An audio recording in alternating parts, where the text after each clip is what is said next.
Welcome back to Leeds Lately for another transfer video, this time about Owen Wijndal from Ajax. Before we get into it, make sure you do hit that big red button down below as it really helps me out. We're trying to get to 10,000 subscribers as soon as possible. But we're going to be talking today about another linked target, this time a left back, and I know that Daniel Farke has still been interested in bringing in a fullback. There's been rumours about Max Aarons. A lot of that was like kind of a joke around Twitter between Joe and a few other people. But Owen Wijndal is someone who turns out to be a pretty true link, I think.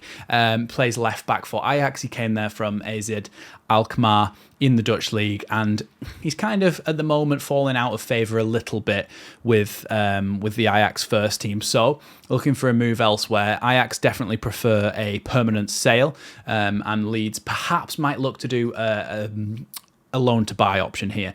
He's worth, according to Transfermarkt, about €5.5 million, which puts it about four, maybe £5 million as well as at an estimate. But he's certainly someone who kind of fits the profile of a fullback that Leeds would need. And when I've talked about before how Leeds need a certain profile of fullback, somebody that we identified last season was Ryan Manning, who obviously ended up going to Southampton, and his kind of attacking contribution was what I highlighted him for. And Owen Wijndal is measured similar to him through his statistics. So he's a sort of player that Leeds would look to bring in.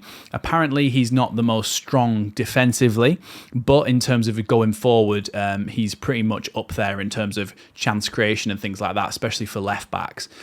So Owen Wijndal, then, he's out of favour at the moment. So does that necessarily mean that he's a bad player? No. But it does mean that Leeds might be able to pry him away. And so what we're going to do now is have a little bit of a look at him. When in terms of structure, in terms of comparing him to our current squad, I think he is fairly similar to Firpo in terms of not being great defensively, and certainly going forward, you can see I'll put the heat map on the screen now for his season heat map.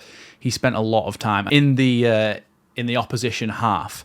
And it's something that Leeds have been doing often, is pushing Firpo up so that he's kind of almost playing as a left midfielder, left winger, whilst you've got Gruev dropping into left back, or Rodon coming across, Strout coming across, basically. So a lot of the time for us, our fullbacks will actually be high and wide, like this heat map shows, where Owen Wijndal has spent a lot of his time over the course of this season and last as well. Last season, he scored 0 goals, but he did get 2 assists and created 3 big chances. We're going to have a little look at his statistic graph now, which you'll be able to see on the screen. In terms of shot creating actions, he's actually quite far up there with 2.51 per 90 as a fullback, which puts him in the 70th percentile. His actual assists are pretty low. He didn't get an assist in the last 365 days, but he's creating chances. So that's what the important thing is. He might be creating chances for people who are missing the target, so therefore he's not getting his assists. But as long as he's putting the ball in the right areas, creating chances, which he is way above average for, then I think that's certainly something that you can say is a positive about his game. Now, passes attempted, pass completion, he's all up in the high 90s here. So he is somebody who will look to receive the ball, will come and claim it. Now, sometimes you see players that go missing a little bit, and certainly in the season where we got relegated from the Premier League under Jesse Marsh and under Sam Allardyce and Javi Gracia and whatever else mess that whole season was, we had a lot of players that went missing in games and basically hid away and shied away from the ball and didn't want to go and receive it. It's so good to have a player that will go, give me the ball, even under pressure, I will do something with it. Owen Wijndal seems like he's that sort of player. He will come and receive the ball. Pass completion rate 98% as well. And pass completion rate of 98% with that's a pass completion rate of 87.4%, but that puts him in the 98th percentile. Progressive passes are really high as well. So his progressive passes in the 89th percentile, 5.66 per 90. He's really high up there for that. But his pass completion rate's really high as well. It's a rare combination to see somebody who plays a lot of progressive passes and somebody who has a high pass completion percentage. So those are two really, really positive things to take away from Owen Wijndal. He plays a lot of forward balls, but they're accurate and they're good. Progressive carries as well, 72nd percentile. That's 2.51 per 90, so way above average for that. He carries the ball forward. He brings his team up the pitch, and I certainly think that with the fact that you'd want him overlapping whoever's playing on that left-hand side, whether it be Willy Gnonto or somebody else, him being able to overlap them and create chances by dribbling the ball forward as well as passing it forward, carrying it forward, I think it's very, very a very, very promising statistic to have a look at.